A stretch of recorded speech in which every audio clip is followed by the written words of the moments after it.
gear in motion. That it is. This bag is always in motion. I love the feel and look of it too. It's nice blue, and it gets a lot of good looks on the set too. People see that and they think, oh, this guy's got a real sound bag. Unlike my old bag, which people thought I was from the Hilo ghetto. In the front of the unit, you've got another pocket with two little zippers on it. Pull those to the side, and let's open that up. Here we can see the top of the unit. Well, you can't see it very well because I've got it pretty much covered up with other stuff, but this is the top of the Zoom. I've got my Deity Timecode TC-1 box right here, and that's what I use to generate timecode. I'm going to turn that on real quick.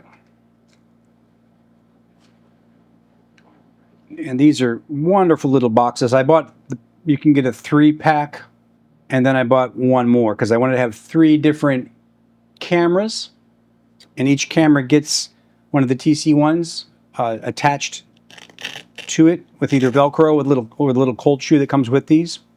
It's got all the cables. You need 3 cables.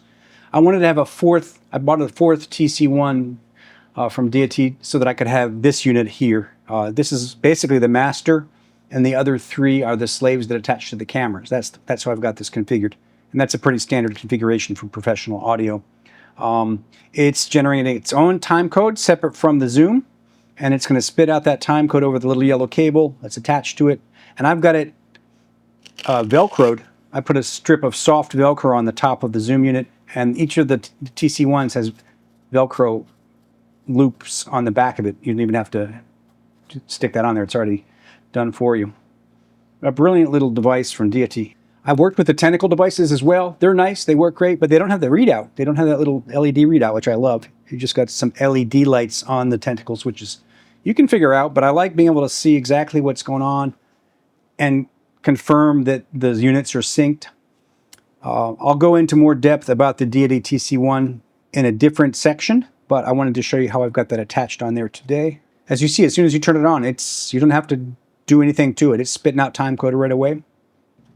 So you can say that this timecode right now is at about 9 minutes, just starting over 9 minutes there. And that's the master clock that I want to send into this unit. And look at that. It's just that easy. As soon as you plug in a external timecode, before this was generating internal timecode, now it's showing you external timecode, and you can see it's that same timecode coming out of the TC-1. You do want to make sure that that's set up properly in your system menu. So you go into menu there, and we're going to go right down to timecode. Click into that, and you'll see timecode at the top there. Click in twice, and you can, if you're not seeing that external timecode getting into your unit and it's still generating internal timecode, it's probably because you haven't set it up there. So you want to go into the mode, which is the 3rd click in, and you can use the dial to go back and forth, or 4th click in, and then you can set it from internal timecode. Just make sure you've got it set to external timecode if you're using that type of a system. And then exit out of there. And you just keep on hitting the menu to go back, as you probably know. And that's the way you set that up. You've got an external timecode recording along with all 8 tracks. It's all baked into the cake. So when you load these files into your editor, it's going to have that timecode built into it. It doesn't take up one of the channels, one of the tracks of your 8 channels of recording to do that. Just super nice. It doesn't drift either. If you've got only one of these boxes, there's something called Jam Sync, where you can take this box, the internal box, go around to each of the cameras with a cable output and plug it into the camera if it receives timecode, and jam sync it to start that camera's internal timecode going. And it'll stay consistent for maybe a couple hours, but after that it's going to start to drift a little bit, so your clips won't lock up very well. But what I wanted to do is make sure nothing like that happened. That's why I got 4 of those TC boxes, 1 for the recorder and 3 for each of the cameras. And if you had 4 or 5 cameras, or you're working with a big crew, you just purchase an extra box. They're not cheap. They're a few $100, but you can get each, a 4th or a 5th TC-1 box for each camera, and it makes things really easy for for editors, especially if you're doing concerts and stuff like that, where guys are turning their cameras off and on, constantly moving around.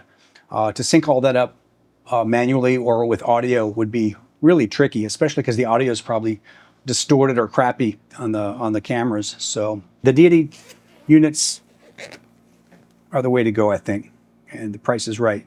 So you can see that's 12, 17, 12, 18, 19, and that's going to confirm right there. They lock up. Set it and forget it. These things last a long time. You can see, I mean, I've been using it for a little bit here, and it's already, they go up to, I think, 24 hours of recording time. You don't have to worry about that dying in the middle of the day. And once you've got that going, you zip it all back up. I like that these have two zippers too. It's real nice. You're not coming from one side all the way to the other. It allows you to keep that opening there to let your antennas come out and whatnot.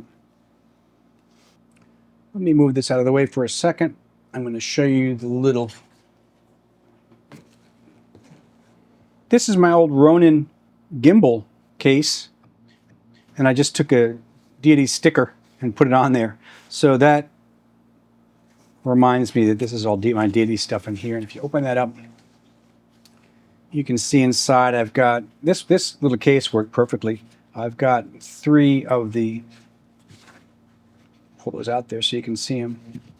These are the 3 TC-1s that I purchased as a kit. It comes with all the cables you're going to need. It comes with 3 cables, so you can plug audio into cameras that don't have the ability to read and write timecode.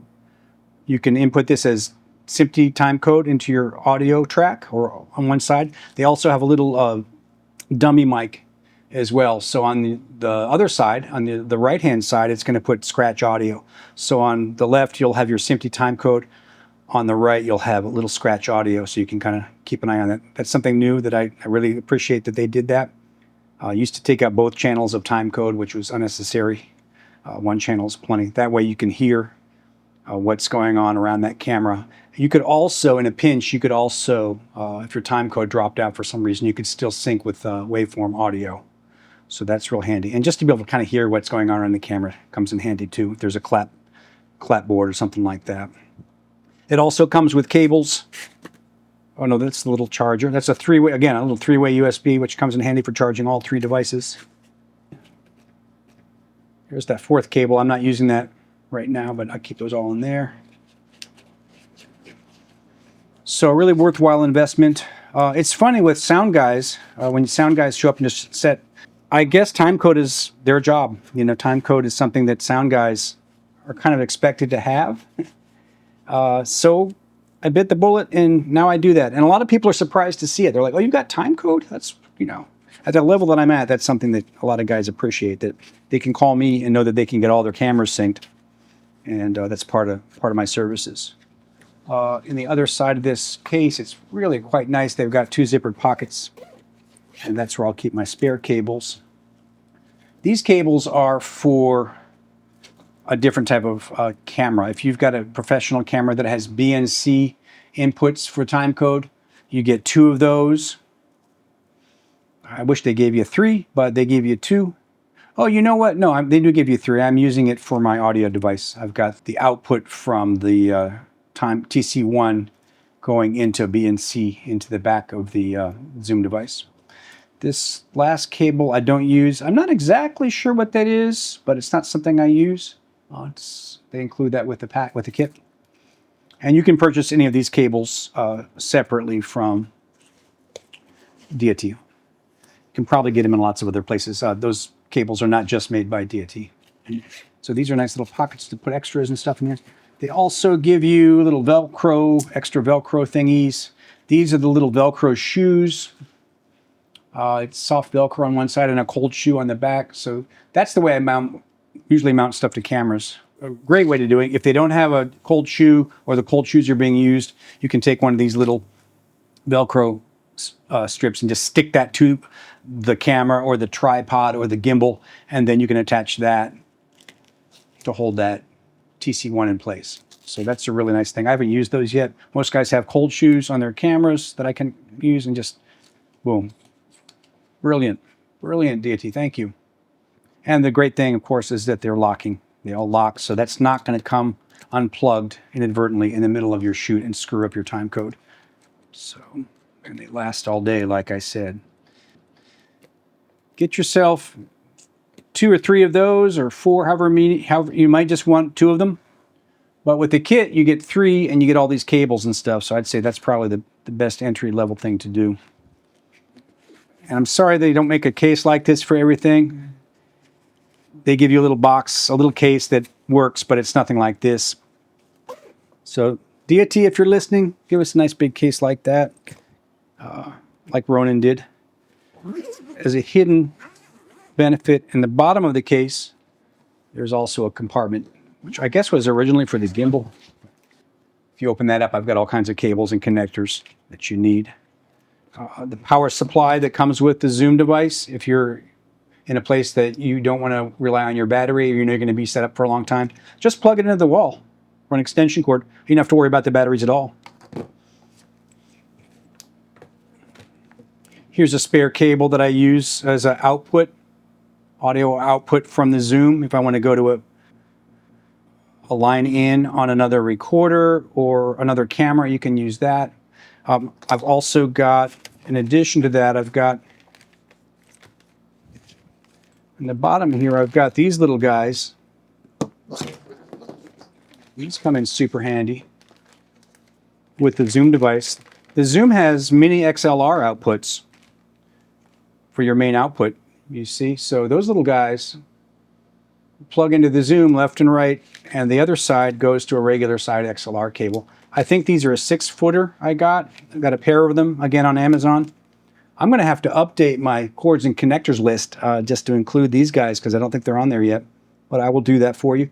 Get yourself at least one of those. It's good, always a good idea to have a backup, so get 2 if you can, and then you can plug the outputs from your Zoom device into a big PA system or into the professional audio inputs of another unit. If you're going to a video village, something like that, where you have people sitting around that are monitoring your audio, that's a good place to send those main outputs, those mini XLR outputs. But you need to pick up the cables. I'm one of those guys that likes to have all of my attachments for my devices ready to use, even if I don't regularly use them. I mean, I don't think I've ever used the audio outputs from my Zoom device. I'm just recording and editing. But if you did need them, I'm ready to go. If somebody says that, hey, can you plug that into our PA system so we can pipe it out over the speakers, I can do that. I can also send a line out, a 3.5 millimeter jack like that, out to 2/4 inch. That's another cable that I wanted to purchase, so that you could use, in addition to the XLR outs, you could use the line out, which is something that the unit also has. I'll show you in a second. This is kind of a nice little cable to have. This is a XLR2 mini jack. If you've got a microphone, you can plug that right into your unit. That's from my old Tascam. I've also got a nice little boom cable there. It's from Ronin. That's I think it's a 5 or 6 foot good quality XLR cable. I don't need a big long boom cable. I wanted something short.